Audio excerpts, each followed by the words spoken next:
I'm going to throw these at you as fast as I can while I got you. Can you answer the Ombudsman report? You know all the things in the report. It was very damning towards yourself and other other people, but particularly yourself. Well, let me be clear. With respect to the Ombudsman's mandate to look at the passing of that regulation and how it was communicated, certainly our people that were working as part of the Integrated Security Unit came forward with a request for the passing of a regulation under the Public Works Protection Act. That was passed through the city lawyers and the ISU up to me because the request has to come from the Chief of Police. I signed it, and so there's a document that was sent over to the Ministry that articulated why the ISU felt that it was necessary to have that authority, and it was sent. Now, I think it's important to explain it again about precisely what happened when the Toronto Police Service was advised that regulation had been passed. That went to our planners, our lawyers, and our trainers, and to operationalize. And they looked at it, and their interpretation, the legal interpretation that they made at that time, dealt with the regulation and the area that it covered. And what they decided, and what became part of our training for our officers, and what I was advised, is that it pertained to 5 meters outside the fence. I have to tell you, Joe, that was the information that I had. I had no reason to not believe it. I went to a press conference on the Friday of the G20 weekend. People wanted to ask me questions about that regulation, and I, with a very honest belief, repeated exactly what I had been told with respect to the boundaries of that regulation. So why did the Ombudsman single you out then, if it's through the ISU? I think you really have to ask the Ombudsman, and I don't question the Ombudsman's statements, and I haven't, quite frankly, had an opportunity to read through in any detail in his report. I've been doing a lot of other things, but all I can deal with is the truth and the facts of what happened. And listen, the city lawyers came to us with advice saying that this was necessary to ensure that there was a clear articulation of the police authorities inside the perimeter of that summit site.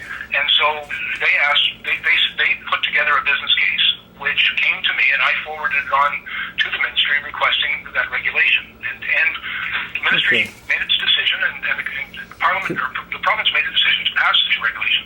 When it came back to us, it was the lawyers interpreted it, and quite frankly, interpreted it incorrectly, as including the area 5 meters outside the fence. Okay, but now that's what I report, because that's what I was told. And Joe, I had an honest belief that what I was telling people was true. And let me tell you, sort of give you a little bit of evidence to back up what I'm saying. Before I went down, I hadn't seen the regulation. Before I went down to speak to the press, I Googled it, and I pulled up a copy of the Act and a copy of the new regulation, because it was on ELAWS. And I went down to the press conference. I had one copy of each, and Paul Bliss from CTV put it to me and asked him, well, what are the boundaries? And I said, Paul, here's the regulation. And I told him what I had been told, that it was 5 meters. And I said, here's the regulation that defines the boundaries. And it was about 15 lines of text, describing different streets and avenues and roadways in different spaces. And then I turned to everybody else and I said, look, because there's a lot of reporters there, and I said, I'm sorry, I've only got one copy of the thing, but here's how you get your own copy of the regulation. And I told them what I had done in Googling it, I told them how to go get it, and then I told my own public information people, put a link to the regulation on the website so that Torontonians, if they want to see it, it's there for them to see. Why didn't you talk? I think that does reflect No, it does. honest belief that was the boundary. Now, what happened 5 hours later is later that afternoon, my lawyer came in to see me, and we were in the middle of a few things at the time. There was a repatriation of going on at the back door. There's a few thousand people marching to our front door. And my lawyer came in and said, we just heard from the Ministry, who says it isn't 5 meters outside, it's the fence and inside the fence. And I said, well, we better tell our police officers immediately the limits of their authority, because I didn't want police officers out there stopping people they shouldn't be stopping. I didn't want them searching people that they had no authority to search. So I said, get the information to the police officers right away. So we wrote an order, sent it out to every cop on the street to make sure that the cops knew the limits of their authority. And I have to tell you, in hindsight, would it have been probably the best thing to call another press conference and say, look, of all the things I talked about this morning, this boundary thing, we got incorrect? Probably, yeah. In hindsight, I would say, sure, wish I'd done that. But by way of explanation to Torontonians, I Okay. just simply say we were dealing with some pretty hectic things at that time.